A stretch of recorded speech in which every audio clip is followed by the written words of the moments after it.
Welcome to the Blindfold Challenge tips, tricks, and rules little video that I've created for you. Hopefully you'll learn something and maybe get excited to join or at least watch. And off we go.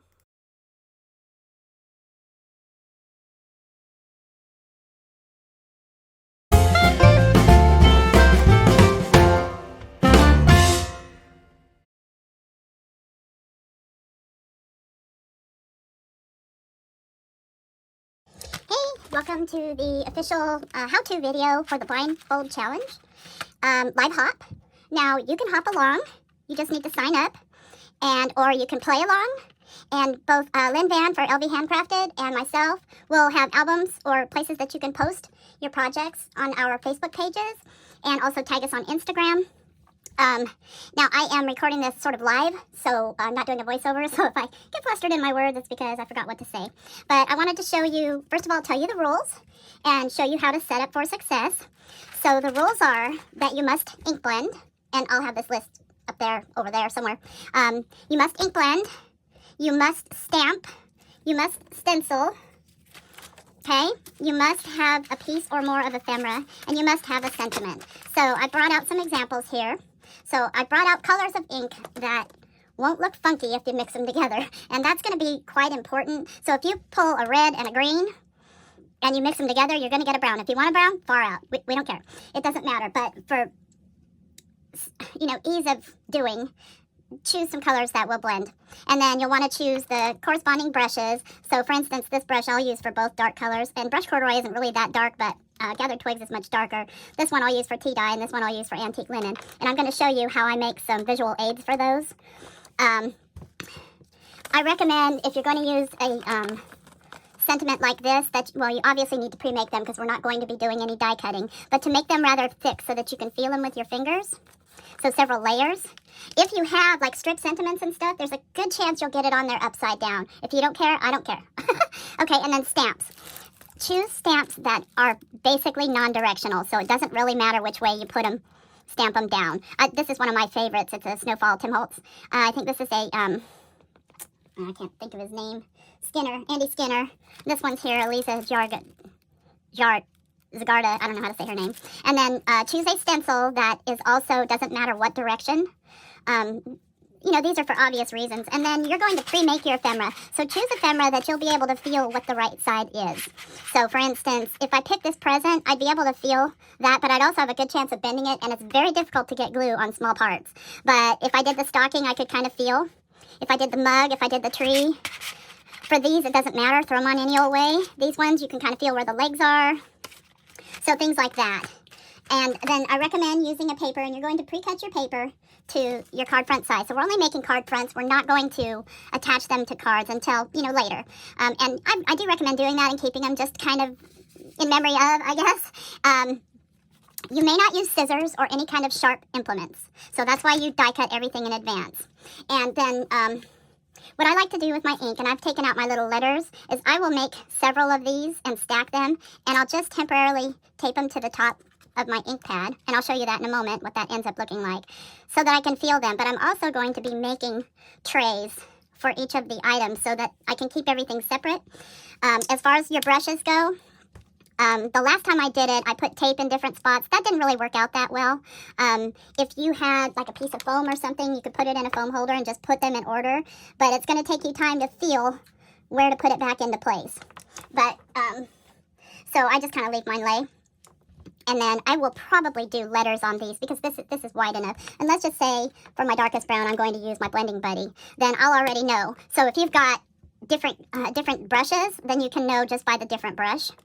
And then I'll go ahead and set up my inks, and so you can see how that's going to look. I'll show you how to make your own, and I do recommend it, making your own sort of station, just with some heavier paper with little boxes. So for instance, this needs to be about 6.5 by 6.5, so you're going to need 8 by 8, or I'll show you anyway, so that you've got a side and then you glue the sides together. So that way, when your eyes are closed, you can feel, and if you're left-handed, you might want to go left to right. If you're right-handed, right to left. So right to left in order of what needs to happen next. So we know that the first thing we have to do is ink blend. And then we can decide whether or not we want to stencil first or stamp first. Doesn't matter the order of that.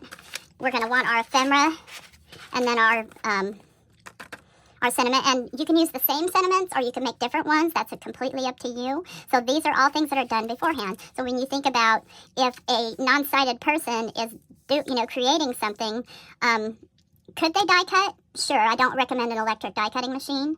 But if that were the case, it might be a matter of mass making. So going through and making a bunch of these and then having them labeled however, maybe in a bag with the joyful on top where you could feel it, or Braille if you read Braille. So let me go ahead and get all my letters cut out and get all my ephemera done, and then I'll show you how to make the little boxes.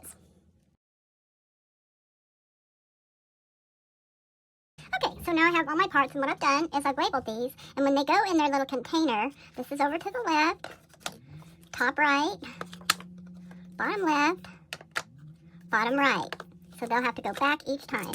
And I've labeled my brushes light for 1, which is some washi tape, medium for 2, and dark for big and small, if that would stay on there.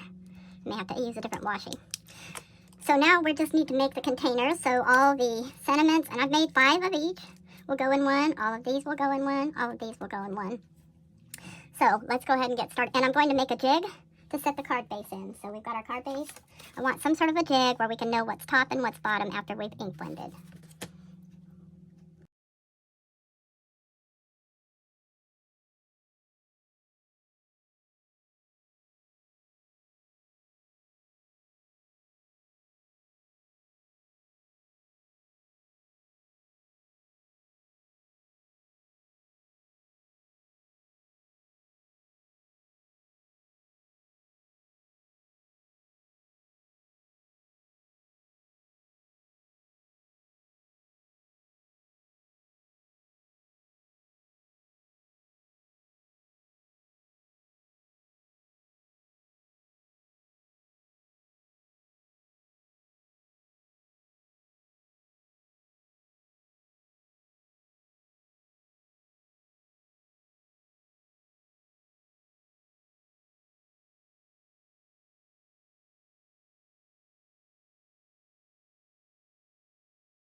So, as usual, my phone rang in the middle of filming. I stopped filming to answer my phone, and then went to film again and forgot to film. So, what I've done here is I've made a jig, and I've taken a piece of just any paper, right? And I want to make sure that you can see how to do this. And I'm going to trim this down to just a hair over 4 by just a hair over 5 1/4. And I would just temporarily stick this down onto another piece of paper, another piece of cardstock. And then I'm glued 2 strips of 110-pound, doggone it. Sorry about that. I don't know what's going on. All of a sudden it wants to update my Apple Watch that I haven't worn in years. So I basically glued down the strips around my template here. I stacked them too high. It's 110-pound paper. And then when you trim down this to your regular 4 by 5 1/4 card front size,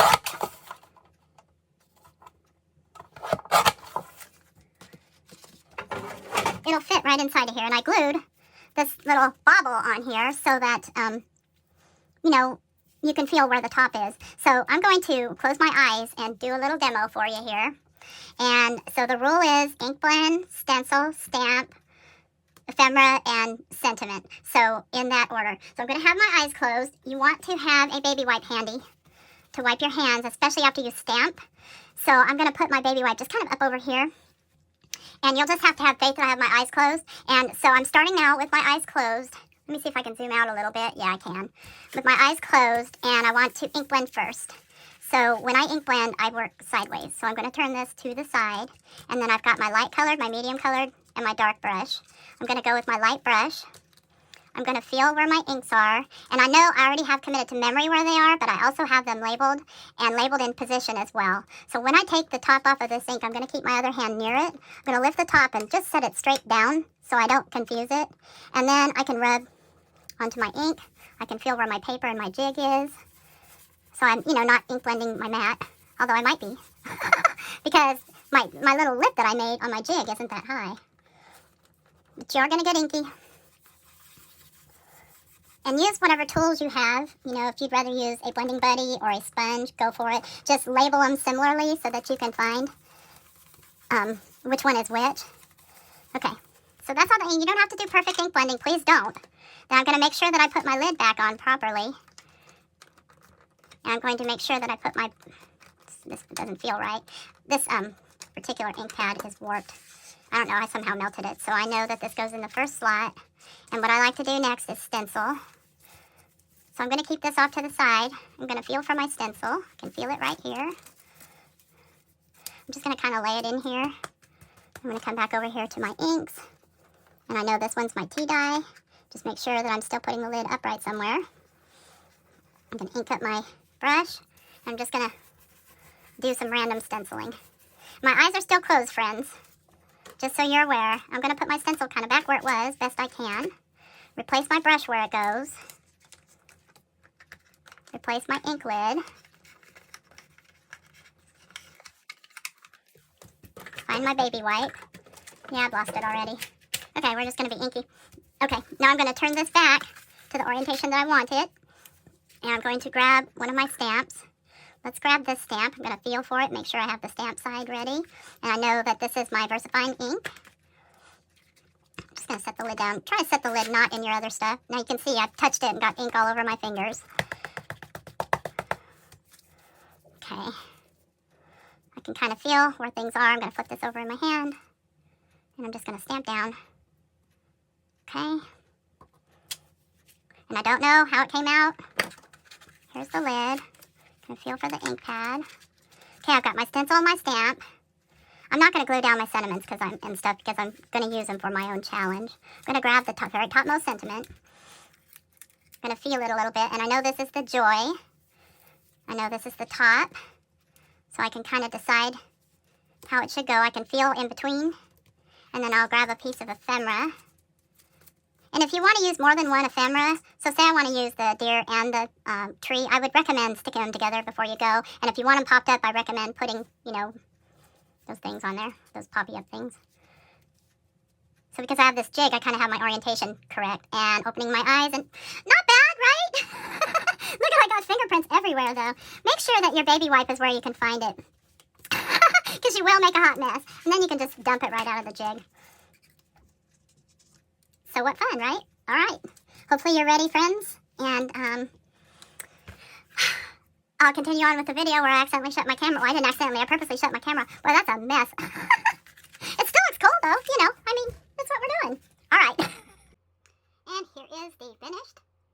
Thanks so much, and I hope to see you there. Take care. Bye-bye.